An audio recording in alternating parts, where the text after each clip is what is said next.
नमस्कार प्यारे मित्रों। आज मैं आप सबके लिए बहुत ही ज्ञानवर्धक और बहुत ही प्रेरणादायक कहानी लेके आई हूँ। यह बहुत ही सुंदर कहानी है और बहुत ही प्रेरणादायक कहानी है। यह कहानी आपको अपने बच्चों को ज़रूर सुनाना चाहिए। इसे सुनने से वे इतने संस्कारी बनेंगे कि आपको कभी बुढ़ापे में कष्ट नहीं होगा। तो इस कहानी को अपने बच्चों को सुनाएं और अपने परिवार और मित्रों के साथ ज़रूर शेयर करें। यह कहानी एक बूढ़े पिता की कहानी है। एक बूढ़े पिता ने इसमें ऐसी 3 बातें बताई हैं जिन बातों को अगर आप अपने जीवन में उतार लेंगे तो आपको कभी भी बुढ़ापे में कष्ट नहीं होगा। और इन बातों को आपको अपने बच्चों को भी अवश्य सिखाना चाहिए। तो इस कहानी को शुरू करने से पहले आप सबसे अनुरोध है कि अगर आप इस चैनल पे नए हैं तो इस चैनल को ज़रूर सब्सक्राइब कीजिए और इस ज्ञानवर्धक कहानी को अपने मित्रों के साथ भी ज़रूर शेयर कीजिए। तो चलिए इस कहानी को शुरू करते हैं। एक नगर में एक सुनार रहता था। वह सुनार सोने और चांदी के आभूषण बेचा करता था। उसकी बीच बाजार में एक बड़ी सी दुकान थी। उसने अपने दुकान पे एक नौकर भी रखा हुआ था। वह नौकर सुनार की मदद कर दिया करता था। सुनार का एक पुत्र था। सुनार अपने पुत्र को बहुत प्रेम करता था। वह उसे पढ़ा लिखा कर एक अच्छा इंसान बनाना चाहता था। धीरे धीरे समय बीतता गया और सुनार का पुत्र 5 वर्ष का हो गया। अब सुनार ने उसे एक अच्छे स्कूल में दाखिला दिलवा दिया। सुनार का लड़का रोज ही पढ़ने जाने लगा। धीरे धीरे वह बड़ा होता गया। अब सुनार का लड़का 12 वर्ष का हो चुका था और कभी कभार वह अपने पिता के दुकान पर भी अपने पिता के साथ घूमने जाया करता था। एक दिन सुबह सुबह सुनार अपने लड़के के साथ घर से निकला। सुनार ने सोचा कि मैं उसे विद्यालय भी छोड़ दूंगा और अपने दुकान के लिए चला जाऊंगा। सुनार आगे आगे चलता गया और उसका लड़का पीछे पीछे चल रहा था। सुनार ने इस बात पे ध्यान नहीं दिया कि उसका लड़का पीछे आ रहा है कि नहीं। और जैसे ही सुनार अपनी दुकान में पहुंचा वैसे ही लड़के की चीखने की आवाज़ आई। सुनार ने जैसे ही पीछे मुड़कर देखा तो उसने देखा कि उसका लड़का रोड पे घायल अवस्था में गिरा पड़ा है। सुनार बहुत ही तेजी से दौड़ता हुआ अपने लड़के के पास पहुंचा। अब सुनार बहुत ही परेशान था और उसके आंखों से आंसू की धारा बहने लगे। वह अपने लड़के को इतना कष्ट में देखकर तड़पने लगा। सुनार के लड़के का एक्सीडेंट हो गया था और वह बहुत ही चोटिल अवस्था में रोड पे पड़ा हुआ था। एक गाड़ी ने उसे टक्कर मार दी थी। सुनार अपने लड़के को इस हालत में देखकर तड़प उठा और उसकी आंखों से आंसुओं की धारा बहने लगी। सुनार ने अपने नौकर को दुकान संभालने के लिए बोला और अपने लड़के को गोद में उठाकर दौड़ता हुआ एक वैद्य के पास पहुंचा। वह वैद्य बहुत ही योग्य था और हर एक प्रकार के रोगों और मरीजों का इलाज किया करता था। जैसे ही सुनार अपने लड़के को लेकर उस वैद्य के पास पहुंचा, वैद्य ने उसे देखा तो बोला कि जल्दी से यहाँ लिटा दीजिए। आपके लड़के को तो बहुत ज़्यादा चोट लगी है। इसे ठीक होने में थोड़ा समय लग जाएगा, इसलिए आपको अपने लड़के को यहीं पे भर्ती कराना होगा और इसके साथ आपको भी इसके देखभाल के लिए रुकना पड़ेगा। जब सुनार ने वैद्य की ऐसी बातें सुनी तो बोला कि कोई बात नहीं, मैं यहीं पे रुक जाऊंगा। आप किसी तरह भी मेरे लड़के को ठीक कर दीजिए।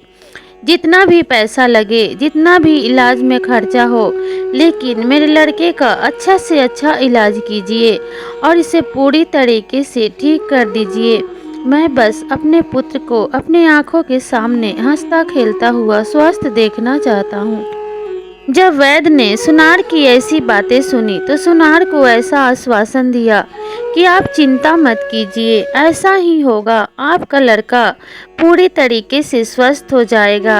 अब वैद्य सुनार के लड़के का इलाज शुरू कर देता है और धीरे धीरे सुनार का लड़का अच्छी अवस्था में आने लगता है। उसकी हालत में सुधार होने लगती है। 2 महीने के लिए सुनार के लड़के को भर्ती करना पड़ा, क्योंकि सुनार के लड़के की पैर की एक हड्डी टूट गई थी, जिसको ठीक होने में थोड़ा समय तो लगता ही था। सुनार ने अपने दुकान को पूरी तरीके से अपने नौकर के ऊपर सौंप दिया था और वह 1 मिनट के लिए भी अपने लड़के को छोड़कर वैद्य के पास से हटता नहीं था। वह पूरी तरीके से अपने लड़के के देखभाल में जुट गया था। सुनार के इस प्रेम भाव से और वैद्य के अच्छे उपचार से सुनार का लड़का धीरे धीरे ठीक होने लगा और वह एक दिन पूरी तरीके से स्वस्थ हो गया। अपने लड़के को अच्छा और स्वस्थ देखकर सुनार की खुशी का ठिकाना न रहा और वह बहुत ही प्रसन्नता से वैद्य को धन्यवाद करते हुए बोला कि वैद्य जी, आपने मेरे लड़के का बहुत अच्छा उपचार किया है। भगवान आपको सुखमय जीवन प्रदान करे और आपको आरोग्य प्रदान करे, दीर्घायु प्रदान करे, ताकि आप इसी तरीके से अन्य लोगों का भी उपचार कर पाएं। आप एक बहुत ही अच्छे वैद्य हैं और आप उतने ही अच्छे इंसान भी हैं, इसलिए मैं तहे दिल से आपका आभार प्रकट करता हूँ। इसी तरीके से बोलते हुए सुनार ने वैद्य से विदा लिया और उसका सारा बिल चुकाकर अपने लड़के को लेकर अपने घर लौट गया। अब धीरे धीरे सुनार का लड़का पूरी तरीके से स्वस्थ होने के बाद उसने फिर से विद्यालय जाना प्रारंभ कर दिया और धीरे धीरे वह अपने हाई स्कूल की परीक्षा पास करके और वह कॉलेज में पहुंच गया। उसने अच्छे कॉलेज में दाखिला ले लिया और उसने अच्छे अंकों से कॉलेज की पढ़ाई भी पास कर ली और उसने अपनी अच्छी डिग्रियों से पास होने के बाद अच्छी सी नौकरी भी प्राप्त कर ली। अब सुनार का लड़का अपने पैरों पे खड़ा हो चुका था और अपने जीवन में एक काबिल इंसान बन चुका था। सुनार को इस बात का बहुत ही संतोष था कि उसने अपने बेटे को अच्छे संस्कार दिए हैं और उसका बेटा बड़ा ही काबिल है और एक अच्छे पद पे कार्यरत है, जिसके कारण अब उसके भविष्य की चिंता सुनार को तनिक भी नहीं थी।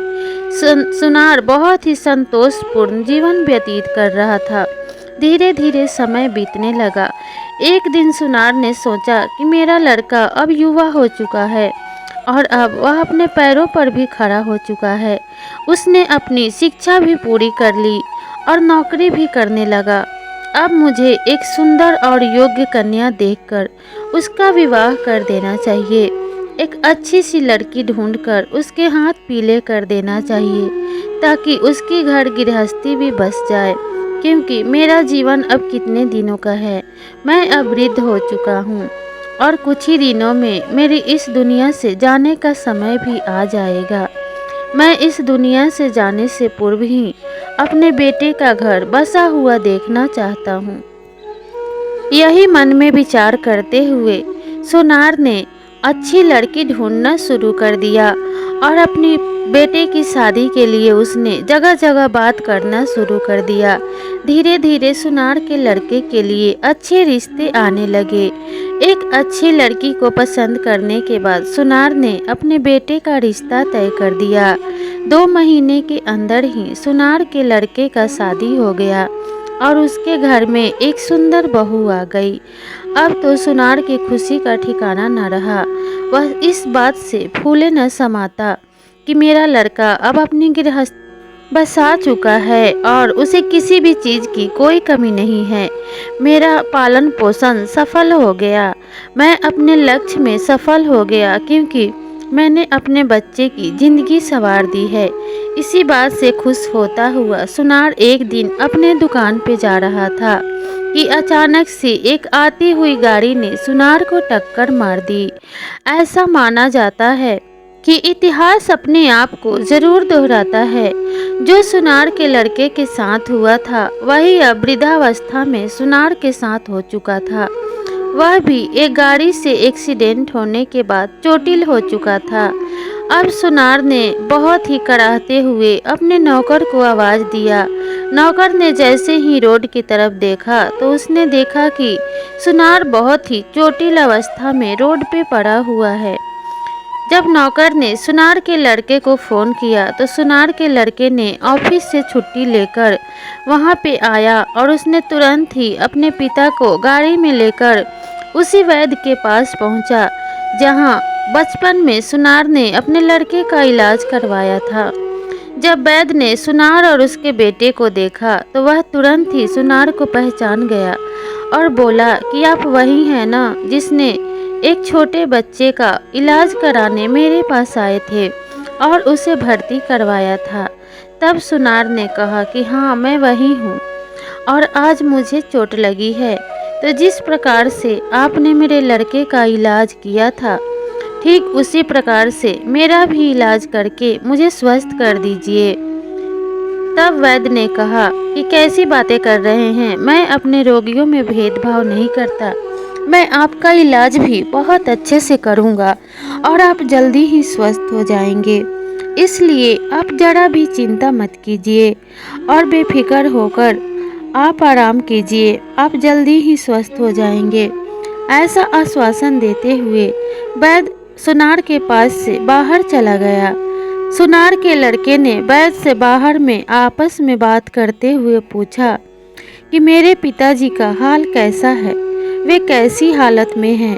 तब वैद्य ने कहा कि मैंने उनको तसल्ली देने के लिए ये तो बोल दिया कि वे जल्दी ठीक हो जाएंगे, लेकिन उन्हें बहुत ही गहरी चोटें आई हैं और कई हड्डियां भी उनके पैरों की टूट चुकी हैं।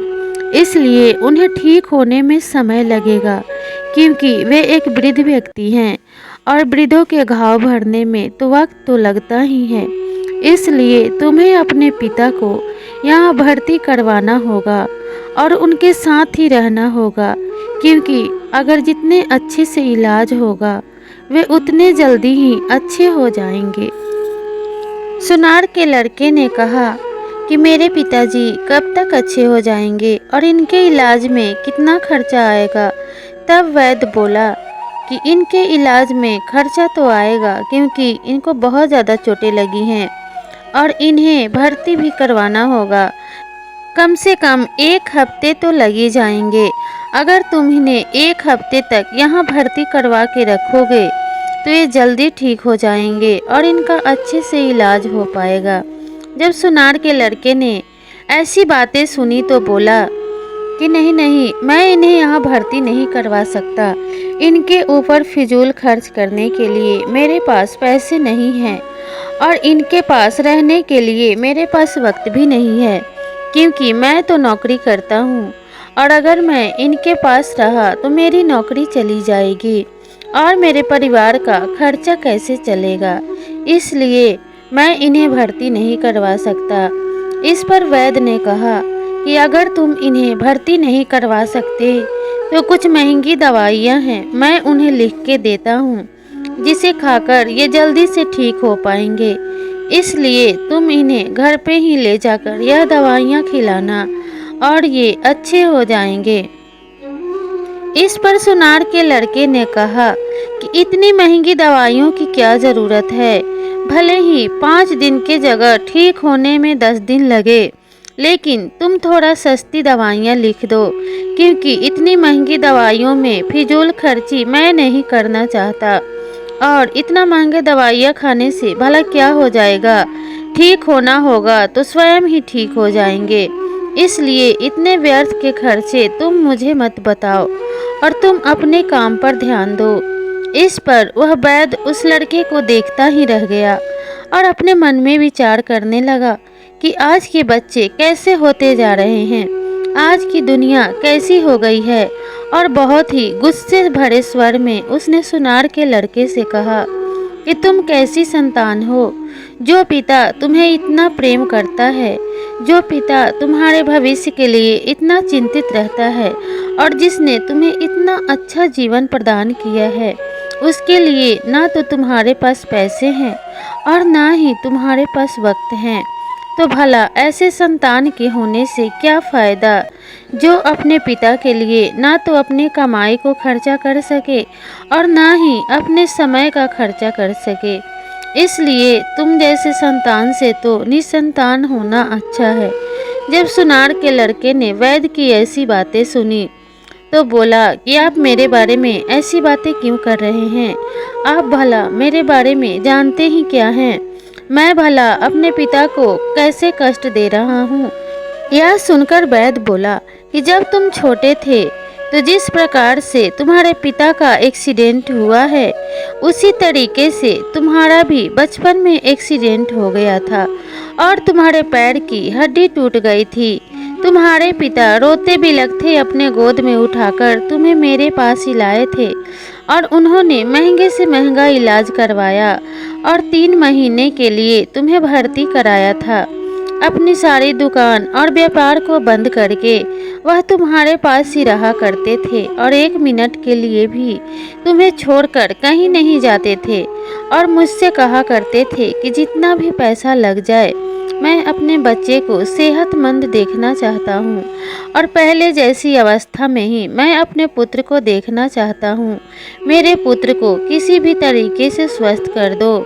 तब मैंने बहुत ही लगन से तुम्हारा इलाज किया था और मुझे पूर्ण विश्वास था कि सुनार के अच्छे संस्कार पाकर तुम भी एक गुणी और संस्कारी पुत्र बनोगे और अपने पिता का उसी तरीके से ख्याल रखोगे जैसे तुम्हारे पिता तुम्हारा रखा करते थे।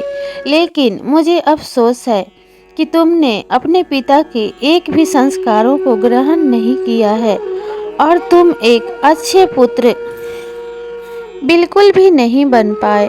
जब सुनार के लड़के ने ऐसी बातें सुनी तो वैद्य से बोला कि क्या यह सब सच है। तब वैद्य जी ने कहा कि यह सब 100% सत्य है। मुझे झूठ बोलकर भला क्या लाभ मिलेगा। सुनार का लड़का यह सब बातें सुनकर दौड़ता हुआ अपने पिता के पास गया और उनके चरणों में गिरकर माफ़ी मांगने लगा और बोला कि पिताजी, मुझे माफ़ कर दीजिए। मुझे अपने भूल का एहसास हो गया है। मैं जानता हूँ कि मैंने आपको बहुत कष्ट दिए हैं और आपसे बहुत ही क्रूरतापूर्ण व्यवहार किया है और ऐसी ऐसी बातें कही हैं जो किसी भी पिता के हृदय को आहत कर देती हैं। इसलिए हो सके तो मुझे क्षमा कर दीजिएगा। और इतना कहकर अपने पिता के गले से लगकर रोने लगा। तब सुनार के पिता ने कहा कि चुप हो जाओ पुत्र, ये तो विधि का विधान है। जो जैसा बोता है वैसा ही काटता है। हो सकता है कि मैंने कुछ बुरे कर्म किए हों जिसका परिणाम मुझे आज मिल रहा है, लेकिन जो गलती मैंने की है वह तुम कभी मत करना। सुनार ने अपने पुत्र से कहा कि पुत्र, आज मैं तुम्हें 3 ऐसी बातें बताऊंगा जिसे तुम अगर अपने जीवन में लागू करोगे, अगर इन 3 बातों का तुम पालन करोगे तो तुम एक सुखमय जीवन व्यतीत करोगे और तुम्हें कभी भी बुढ़ापे में कष्ट नहीं होगा।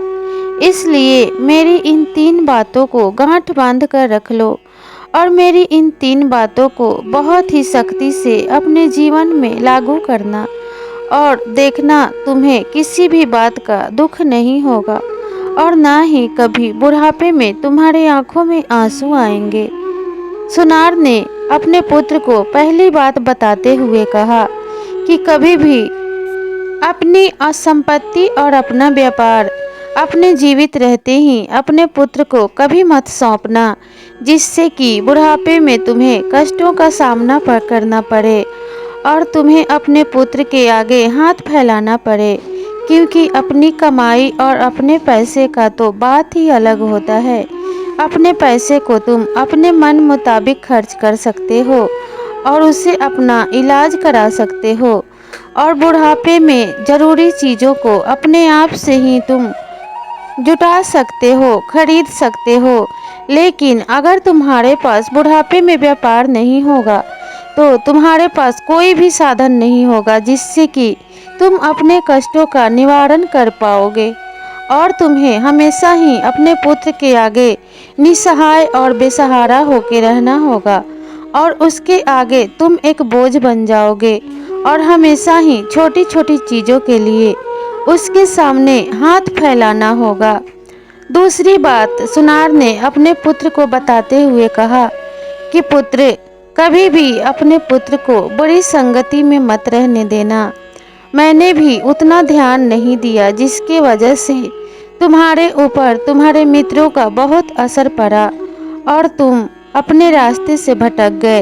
जिसके कारण आज तुम मेरे दिए हुए संस्कारों को भूल चुके हो।